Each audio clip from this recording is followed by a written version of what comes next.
창세기 25장 27절 한 절 같이 보겠습니다. 그 아이들이 장성함에 에서는 익숙한 사냥꾼이었으므로 들 사람이 되고 야곱은 조용한 사람이었으므로 장막에 거주하니. 아멘.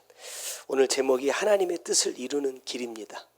왜 이렇게 제목을 잡았냐면 하나님의 뜻을 이루는 길로 가고 있는지 제 자신을 좀 돌아보기 위함이고요.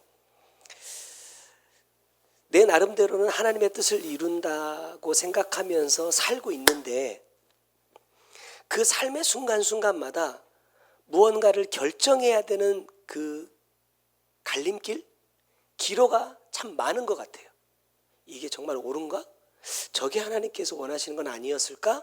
라는 이 기로에 설 때마다 어떤 선택을 하는 것이 하나님께서 원하시는 길로 가는 것일까? 라는 물음이 저에게 왔어요.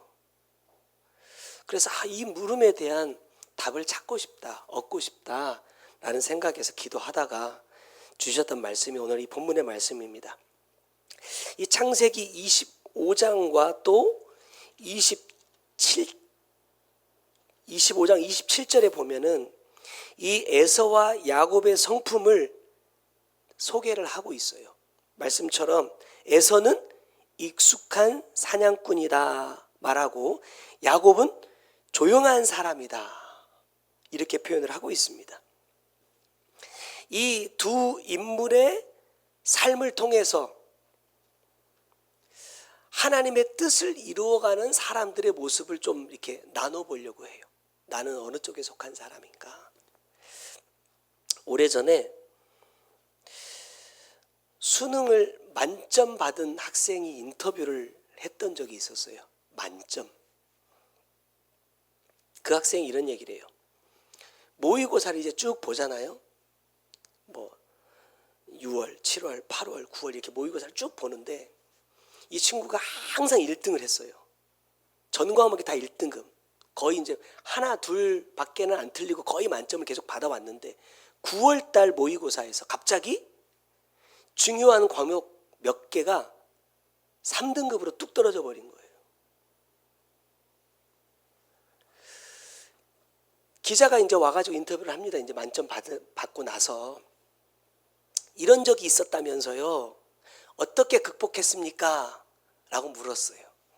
그때 이 친구가 이렇게 말해요.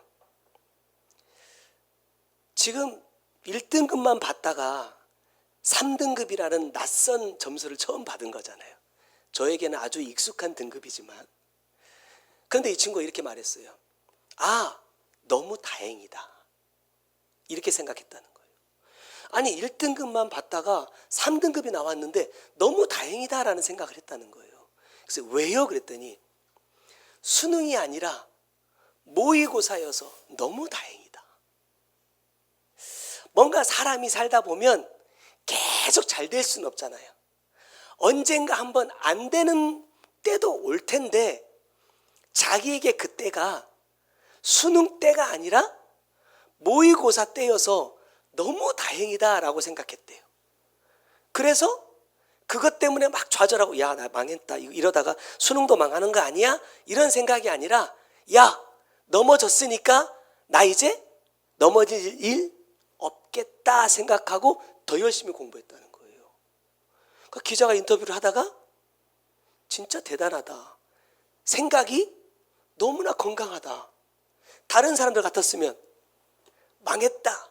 뭐 시험지가 하얗게 보인다. 이런 말 할 텐데 이 친구는 오히려 그것이 기회가 됐다는 거예요. 그 인터뷰를 제가 우연찮게 이렇게 접해보면서 어쩌면 신앙생활을 하는 우리들도 이 사람과 같은 생각을 가져야 되지 않을까라는 생각을 해봤어요. 왜냐하면 오랫동안 어떤 일을 하다 보면요. 내 나름대로 그런 생각을 할 때가 있어요. 이쯤 하면 좋아지겠지. 이쯤 했으니까 나아지겠지. 이런 생각을 해요.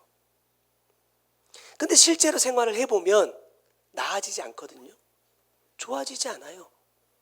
그냥 하던 그대로 겨우 유지될 정도면 그래도 감사한 거죠. 그러다 보면요, 어떤 생각이 드냐면 힘이 빠져요. 아, 이게 맞나? 제대로 하고 있나? 이런 생각들이 싹 들어오면서 내 자신이 약간 회의감에 빠질 때가 있어요. 저를 보니까 그래요. 이 오늘 본문을 통해서 저와 비슷한 고민을 하고 있는 이 두 사람입니다. 에서와 야곱은 각각 어떠한 방법으로 자기에게 찾아오는 그 인생의 문제들을 해결해냈는지 한번 살펴보면서 우리 자신들의 모습도 한번 돌아보는 시간이 되었으면 좋겠습니다. 첫 번째는 익숙한 사냥꾼 에서입니다. 에서를 보면서 저는 인생의 기로 앞에서 익숙한 길을 선택한 사람이 있구나라는 것을 생각했어요. 여기 이 익숙하다라는 말은 어떤 뜻이냐면 알고 있다, 깨달았다 이런 뜻입니다. 무슨 말이에요? 내가 잘하는 거, 나에게 익숙한 거, 내가 좋아하는 것을 하는 편을 선택했다라는 겁니다. 이제 이 에서와 야곱은요, 이삭의 아들로서의 삶을 말하는 게 아닙니다. 이 25장, 26장으로 이렇게 넘어가다 보면 왜 이 문제가 불거지기 시작했냐면 이제 점점 이 사람들이 아버지 이삭의 그늘 밑에가 아니라 그 그늘을 벗어나서 자기도 이제 한 가정의 족장으로 그 역할을 시작해야 할 때가 임박했다는 거예요. 할아버지 아브라함, 아버지 이삭이 그랬던 것처럼 에서와 야곱에게도 하나님은 분명한 목적을 갖고 계셨어요. 그들이 어떠한 삶을 살아야 하는지, 어떠한 길로 가야 하는지를 하나님은 할아버지와 아버지를 통해서 그들이 배우기를 원했어요. 깨닫기를 원했고 그 길을 가기를 원하셨다는 겁니다. 이제 이들이 장성했어요. 그래서 이제 그 길을 가기 위한 준비를 해야 될 때가 되었다라는 겁니다. 그런데 에서는 어떤 길을 선택하느냐? 익숙한 길로 가기를 선택합니다. 말씀에서 말씀하고 있는 것처럼 에서는 익숙한 사냥꾼입니다. 근데 이 사냥이라는 이 단어가 처음 사용된 곳이 창세기 10장이에요. 9절의 말씀 보면 그가 여호와 앞에서 용감한 사냥꾼이 되었으므로 속담에 이르기를 아무는 여호와 앞에 니므롯같이 용감한 사냥꾼이로다 하더라 그랬어요. 자, 세상의 첫 용사이자 용감한 사냥꾼이었던 니므롯에 대한 이야기를 하고 있습니다. 우리가 언젠가 이 부분에 대해서 말씀을 나눴고 또 주의 종을 통해서도 말씀을 받았는데 이 용감한 사냥꾼이다라는 이 말씀의 의미가 뭐예요? 여러분 육으로 보면은요, 이 니므롯은 다른 사람들에 비하여 월등한 능력을 가지고 있었어요. 월등한 힘과 능력을 가지고 있었어요. 그래서 그 사람들을 한데 모읍니다. 한데 모아서 그들과 함께 성읍을 만들고 탑을 쌓아요. 그게 뭐예요? 바벨탑입니다. 결과적으로 보면 이 바벨은 우리가 하나 되어서 하나님의 뜻을 온전히 이루어 가자라는 목적으로 세운 탑이 아니라 뭐예요? 하나님의 뜻과 정반대되는 길로 가기 위하여 세워진 탑이었다는 거예요. 야, 하나님은 분명히 우리에게 다시는 홍수로 심판하지 않을 거야 라고 말씀하셨지만 그 말을 뭐 할 수 없어요? 믿을 수 없다는 거예요. 그러니까 뭐 하자? 하늘에 닿을 만큼 높은 탑을 쌓고 거기로 피하자는 거예요. 그래서 이 용감하다라는 이 표현, 용감한 사냥꾼이라는 것이 막 들에 나가지고 막 무서운 들짐승들을 막 잡고 사냥해서 사람들에게 먹을 것을 제공하는 그러한 것을 의미하는 것이 아니라 무엇을 사냥한다? 영혼을 사냥한다는 거예요. 결과적으로 하나님께서 가장 사랑하시는 영혼들을 하나님의 뜻을 이루는 길이 아니라 하나님의 뜻과 반대되는 길로 이끌어가는 것이 누구였어요? 용감한 사냥꾼 니므롯이었다는 거예요. 영혼을 죽이는 사람이었다는 거예요. 그런데 오늘 본문에 이 니므롯에게 사용했던 이 사냥꾼이라는 이 단어와 똑같은 단어를 누구에게 사용한다? 에서에게 사용한다는 거예요.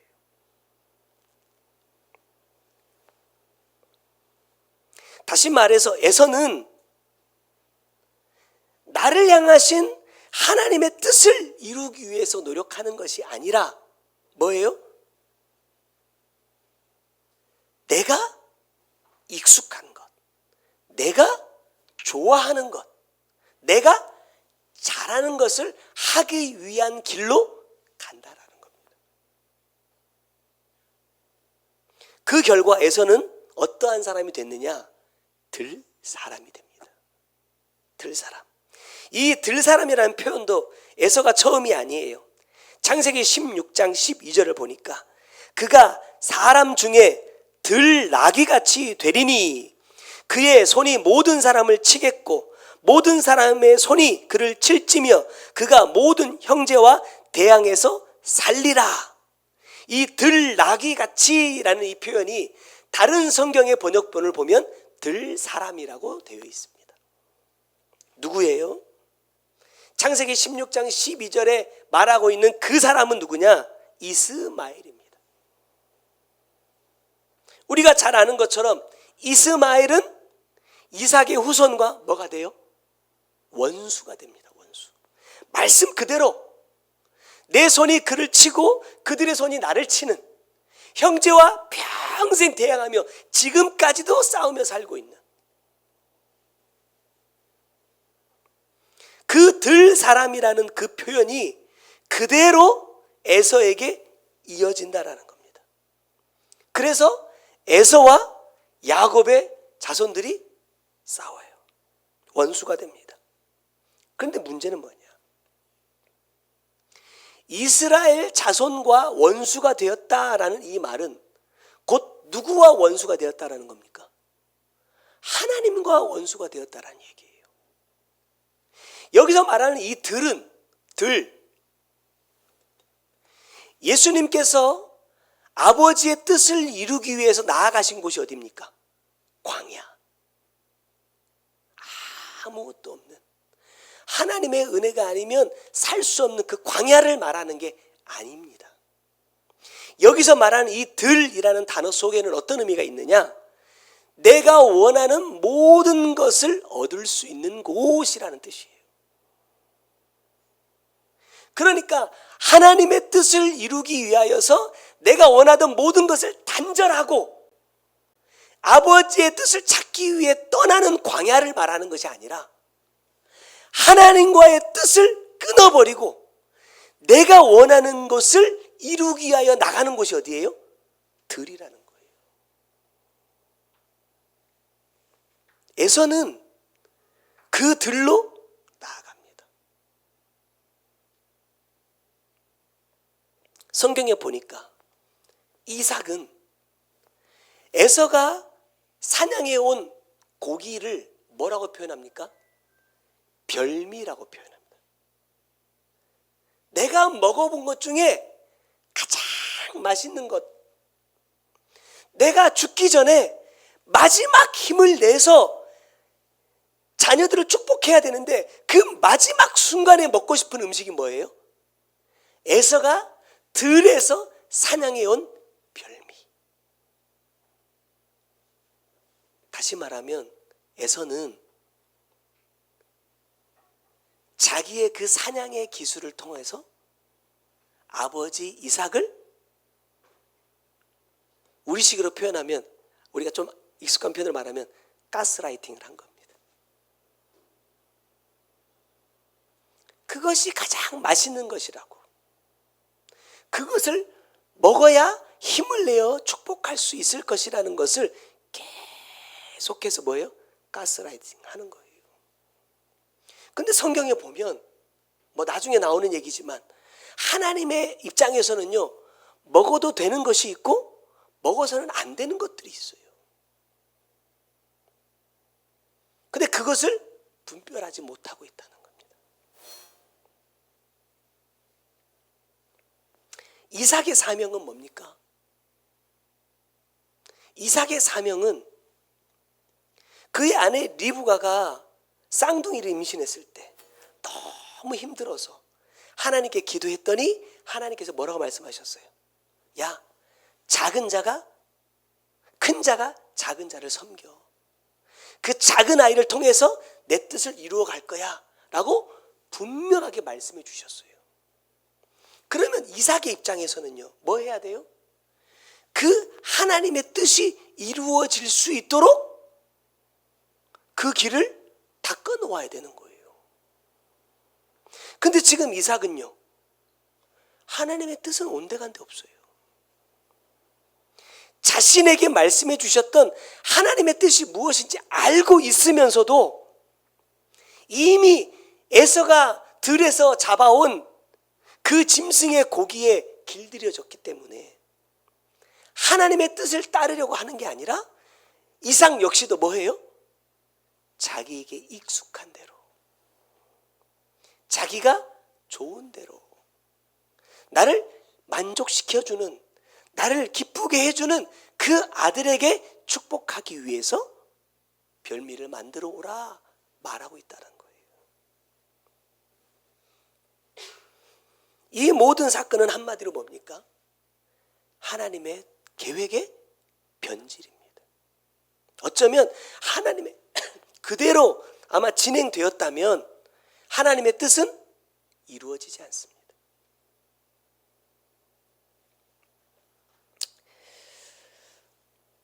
요즘 들어서 가끔씩 한 번씩 제가 그런 말씀을 드리지만 제가 그런 상태인 것 같아요. 왜냐하면 가끔 이런 생각이 들 때가 있어요. 아, 왜 교회가 부흥되지 않을까?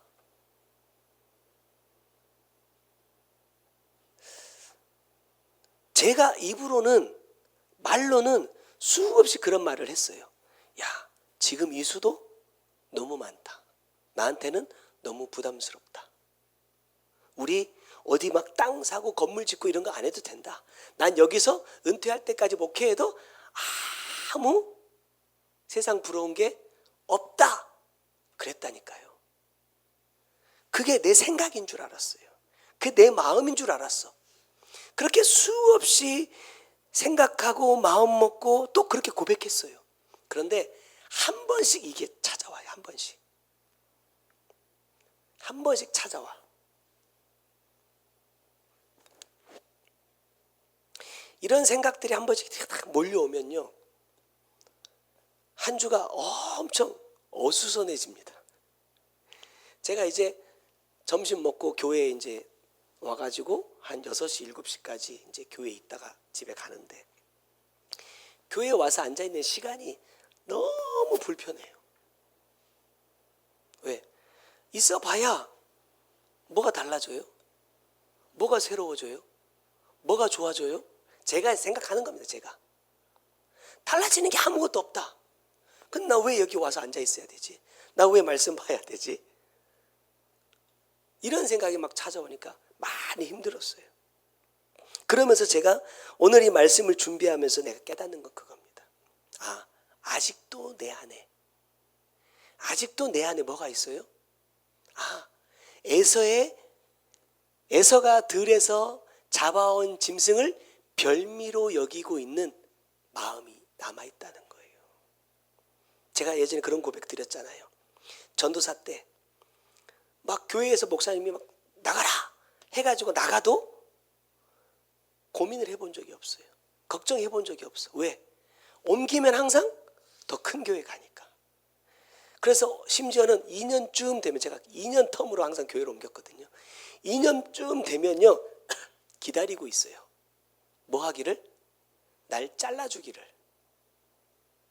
그러면 왜? 더 큰 교회를 가니까. 그게 저의 자랑이었다니까요. 사역을 만나고 그거 다 부질없는 거야, 그거 다 헛된 거야 라고 하나님께서 분명히 깨닫게 해주셨음에도 불구하고 그때의 그 생각, 그때의 그 마음들이 한 번씩 발동을 하더라는 거예요.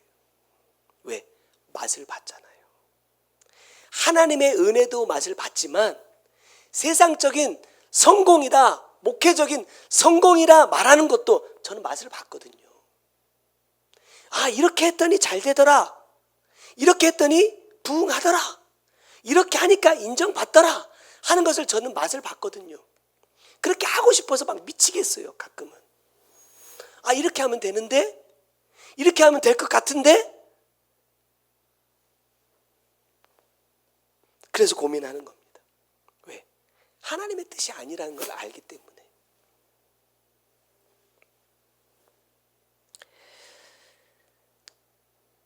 왜 예수님이 습관을 따라 기도하셨을까?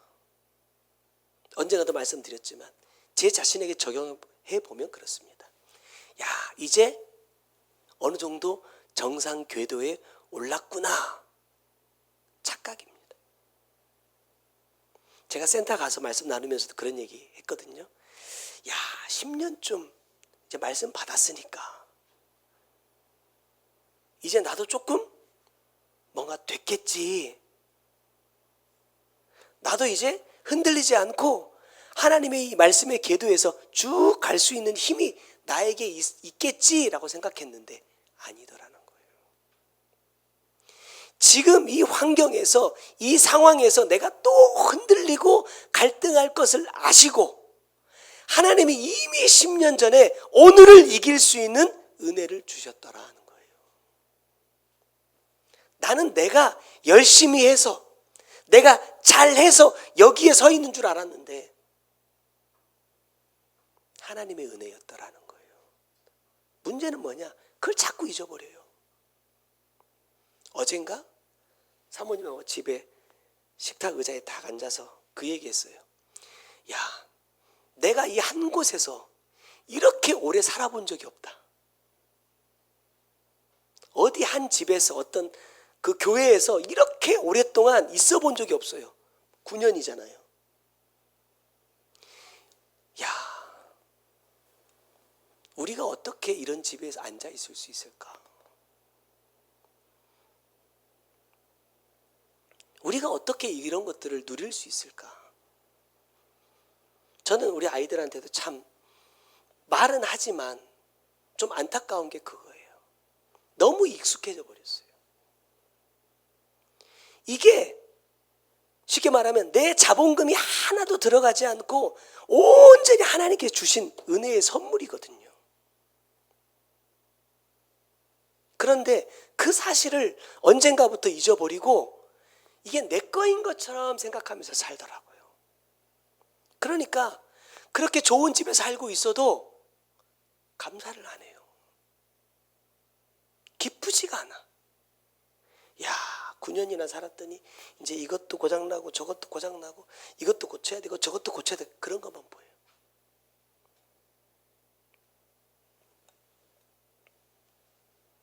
나도 모르게 익숙하게 여기는 곳으로 생각이 자꾸만 기울어 가더라. 우리가 몇 주 전에 그 말씀 나눴잖아요. 열매가 없어서 예수님께서 저주하신 무화과 나무. 저주하시니까 쫙 말라버린 게 아니라 어떻게 됐다고요? 점점점 말라가더라는 거예요. 근데 나무는 몰라요. 여러분 보세요. 지금 여름이라 얘들이 이렇게 푸릇푸릇하게 나무들이 색을 띠고 있지만 가을이 다가오면 얘들이 뭐 해요? 색을 바꾸고 잎사귀를 떨굽니다. 왜? 봄이나 여름처럼 가을처럼 내가 충분하게 영양분을 흡수할 수 없다는 걸 알기 때문에 준비해요. 만약에 그 무화과 나무가 내가 말라가고 있다는 걸 알았다면요, 잎사귀를 떨궜을 거예요. 근데 떨구지 않습니다. 죽을 때까지. 그걸 자랑합니다. 이 육이 내가 지금 환경적으로 누리고 있는 것들이 좋은 것들이라고 해서 내가 내 영혼이 날마다 주님을 더 닮아가느냐? 아닐 수도 있다는 거예요.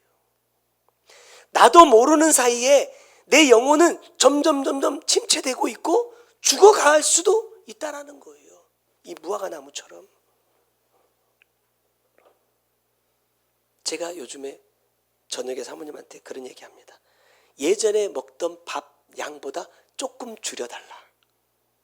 왜냐하면 예전만큼 먹으면요 소화가 안 돼요.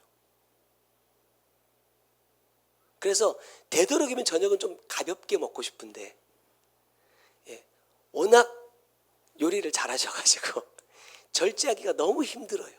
그러니까 많이 먹으면 저녁에 잠잘 때까지 속이 계속 힘들어. 그래서 조금만 먹어야지 한단 말입니다. 왜요? 죄송하지만 저도 나이를 이제 조금 먹어가거든요. 그러다 보니까 옛날처럼 먹으면 못 따라가요. 제가 우리 아이들 보면서 그랬어요. 야, 니네는 언제 통닭 한 마리씩 먹을래? 저는 이게 너무 안타깝거든요. 고3인데요. 통닭 한 마리를 안 먹어요. 우리는요. 연애할 때도 한 마리씩 먹었거든요. 각자. 근데 왜 얘들은 이렇게 못 먹을까? 저는 그게 의아하거든요. 내가 점점 소화력이 약해지고 있다.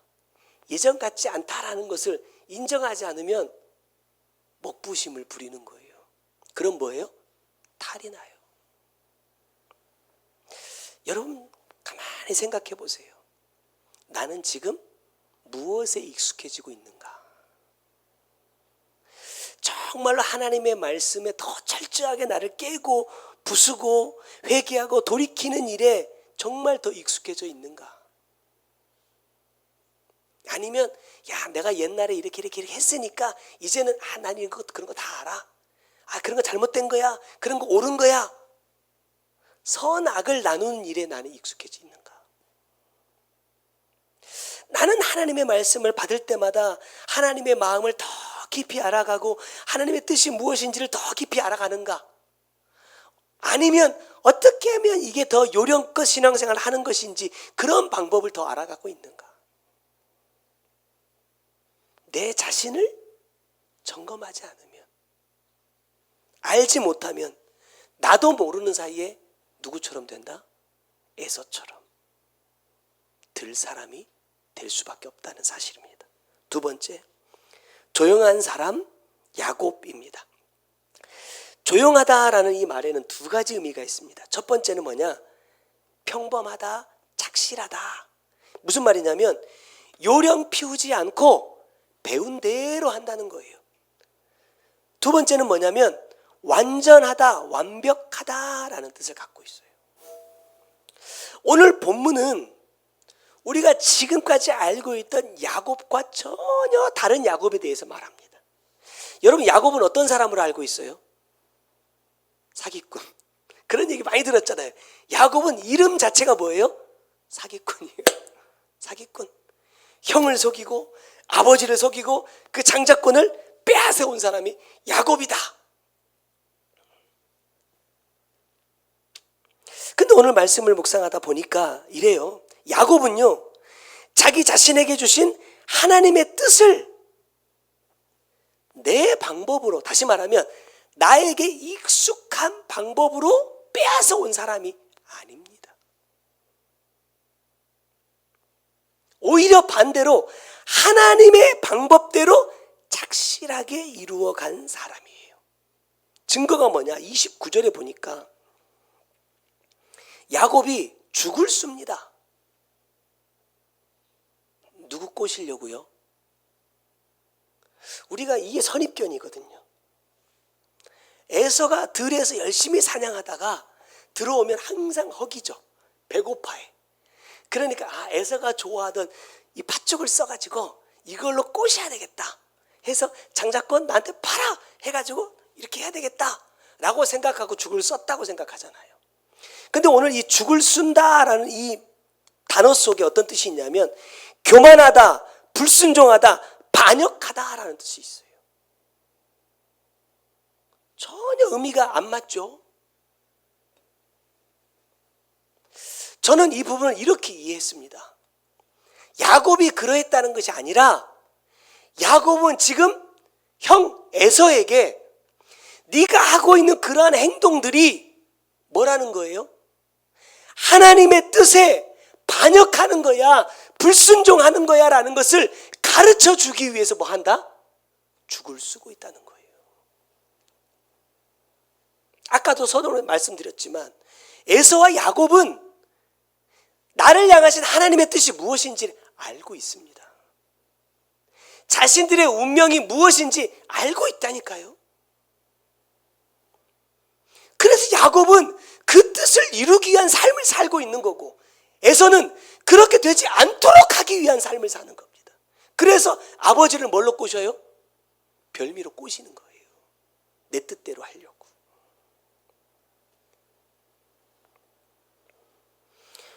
30절에 보면 그 죽을 이렇게 표현합니다. 그 붉은 것을 내게 먹게 하라. 그래서 성경은 이 붉은 것이라고 말하는 이 팥죽을 뭐로 비유하느냐? 예수의 피로 비유합니다.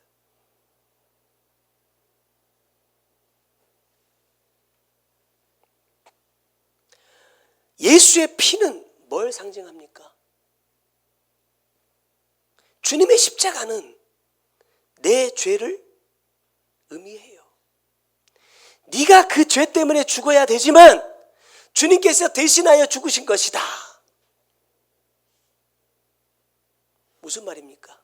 자, 예수의 피를 마시고 네가 지금 어떤 생각을 갖고 있는지, 무엇을 이루려고 계획하고 있는지 깨달아라, 이 말이에요.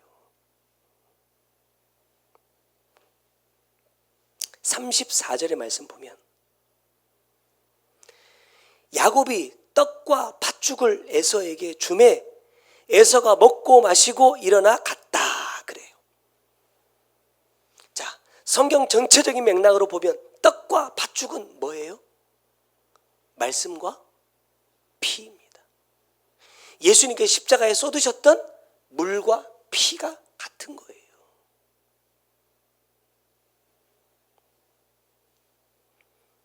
지금 야곱은요, 자기의 방법으로 하나님의 뜻을 이루고 싶지 않아요. 그래서 에서에게 뭘 가르쳐줘요? 하나님의 뜻이 무엇이었는지를 가르쳐줍니다.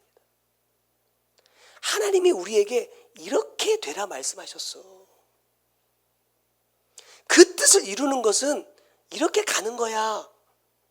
네가 원하는 방법으로 하면 안 돼. 너처럼 그렇게 아버지를 그렇게 변질시키면 안 돼. 아버지가 하나님의 뜻을 바르게 알고 아버지 뜻을 이루어갈 수 있도록 우리가 협력해야 돼.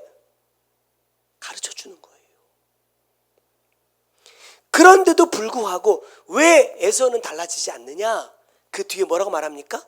에서가 장자의 명분을 가볍게 여겼다.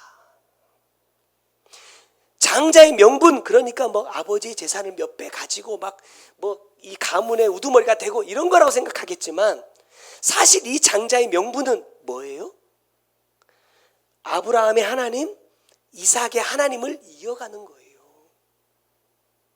다시 말하면 하나님의 뜻이 무엇인지를 알고 그 뜻대로 우리의 가정이 이끌림을 받을 수 있도록 끌어가는 역할을 누가 하느냐? 장자가 하는 거예요. 그러면 하나님의 뜻을 이루는 직분이라고 한다면 하나님의 뜻대로 해야 하나님의 뜻이 이루어질 것 아닙니까? 그래서 야곱은 형 에서에게 떡과 팥죽을 제공하는 거예요. 이 말씀을 통해서 그런 것 좀 깨달았습니다. 자신의 영혼을 사랑하지 않고 영혼 구원이 삶의 목적이 되지 않는 사람은, 여러분, 아무리 많은 떡과 팥죽을 먹어도 달라지지 않는다는 거예요. 우리가 흔히 하는 말로 그래요. 말씀 많이 들어서 뭐 할 거냐? 이런 말을 참 많이 들었잖아요. 말씀 많이 들어서 뭐 할 거냐 이 말이에요. 에서처럼 먹기만 하면 이것이 내 지식이 되고 이것이 내 자랑이 되고 나중에 나아가서 이것이 나를 교만하게 만드는 원인이 된다면 내가 말씀을 많이 아는 것이 무슨 의미며 다른 사람보다 더 많이 기도하는 것, 더 많이 헌신하고 충성하는 것이 무슨 의미가 있냐 이 말이에요. 뭐 하지 않으면요? 내 영혼을 사랑하지 않으면 그 주신 말씀을 통해서 내 자신을 비추고 내가 죄인이라는 것을 예수의 피가 없이는 내가 살 수 없는 사람이라는 것을 인정하지 않는다면 무슨 의미가 있냐 이 말이에요. 야곱은 형에게 그것을 말하고 싶은 거예요. 우리 이렇게 하면 안 된다. 이건 하나님의 뜻이 아니다. 그런데 에서는 그것을 먹고서도 바뀌지 않습니다. 이제 말씀을 맺겠습니다.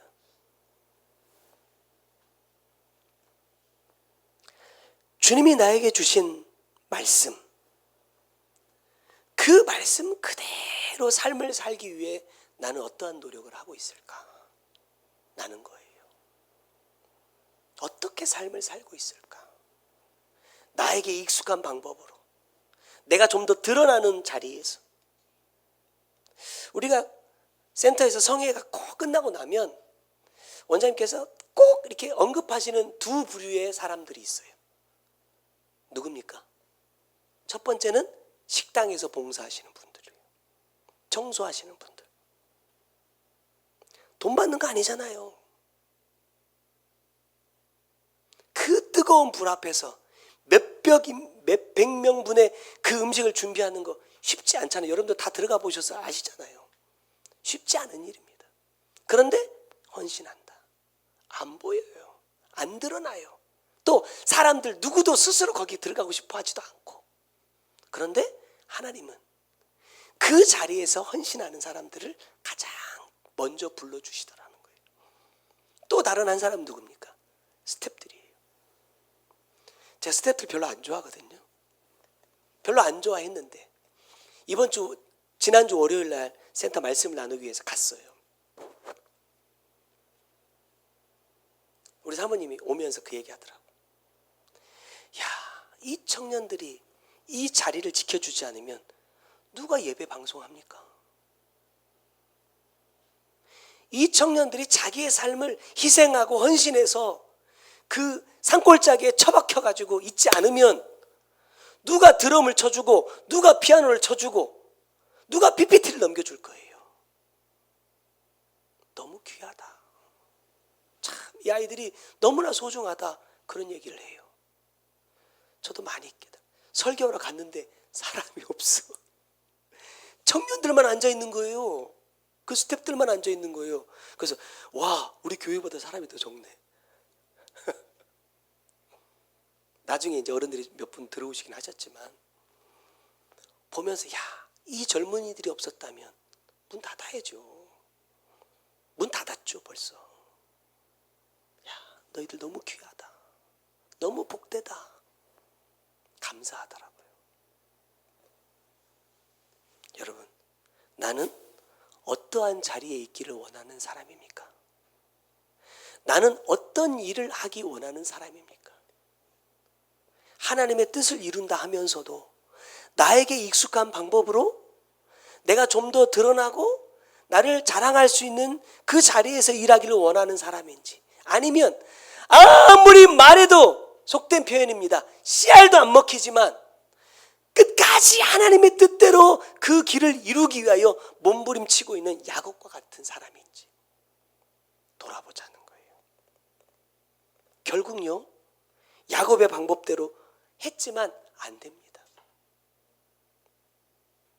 그러니까 누가 나타나요? 야곱을 대신해서 죽어줄 사람이 나타나는 겁니다. 그가 어머니 리브가예요.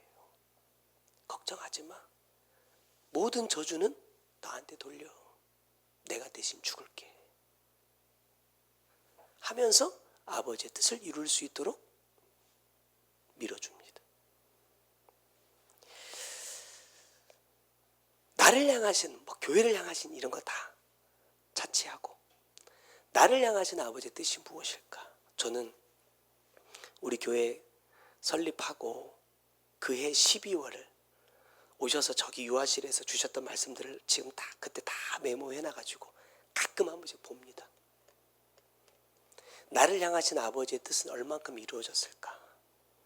우리 권사님들, 우리 집사님을 향한 그때 주셨던 그 말씀은 얼만큼 이루어졌을까? 우리 집에는 아직도 죽으라가 붙어 있는데 얼만큼 이루어가고 있을까? 왜 이루어지지 않을까? 나는 누구의 길을 가고 있는가? 여러분 다시 한번 점검하고 하나님이 원하시는 하나님의 뜻을 이루기 위해 몸부림치는 야곱의 길로 행하는 저와 여러분이 꼭 되셨으면 좋겠습니다. 기도하겠습니다. 사랑하는 주님, 감사합니다. 하나님의 뜻을 이루어 간다는 것이 때로는 참 너무나 벅차고 힘이 든 일입니다.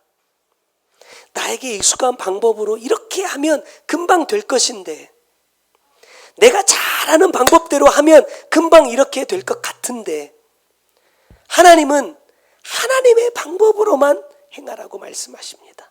주님, 그것이 참 힘들고 어렵지만 하나님의 뜻과 정반대로 가고 있는 아버지와 형을 보면서도 묵묵히 팥죽을 쓰고 있는, 그에게 떡과 팥죽을 제공하고 있는 이 야곱의 마음이 주님 지금 나에게 있기를 원합니다. 내 방법, 내 뜻이 아니라 어떻게 하면 하나님의 말씀을 하나님의 방법으로 이룰 수 있는지를 고민하는, 그것을 위하여 몸부림치는 이 야곱의 마음이 주님 나에게 있기를 원합니다. 그 마음 품고 다시 한번 나에게 주신 말씀을 되새기며 그 말씀을 이루기 위한 하루하루의 삶을 살아내는 우리 씨앗 나눔의 모든 성도들이 꼭 될 수 있도록 주님 역사하여 주옵소서.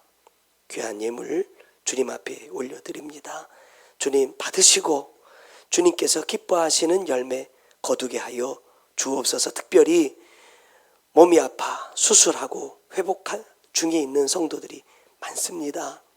주님 기억하시고 찾아가 주셔서 그 아픈 부위들을 직접 예수의 피 묻은 손으로 만져주시고 주님 고쳐주시고 회복시켜 주옵소서.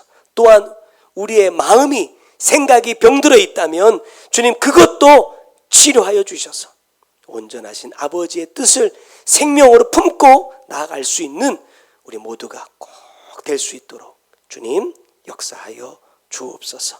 지금은 우리 구주 예수 그리스도의 은혜와 아버지 하나님의 크고 놀라우신 그 사랑과 성령님의 감화 감동하시고 역사하시며 보호해 주시는 귀한 은혜가 익숙한 사냥꾼의 길이 아닌 조용한 사람으로 장막에 거하는 자 되기 원하는 주의 사랑하는 성도들 머리 위에, 그들의 가정과 삶의 모든 터전 위에 이제로부터 영원토록 함께 계실지어다.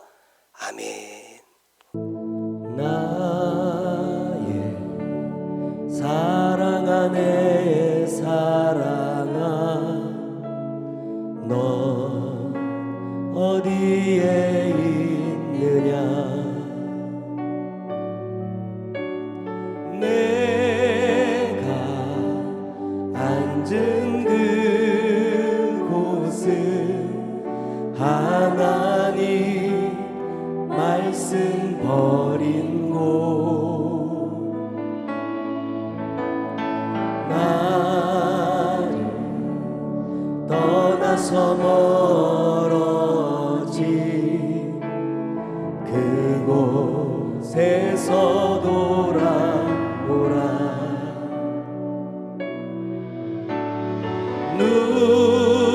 눈물로 너를 찾고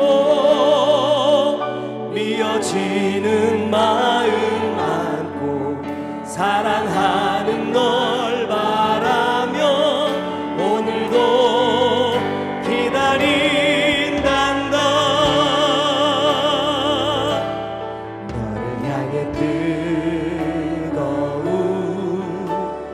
사랑 안고 포기할 수 없는 처음 사랑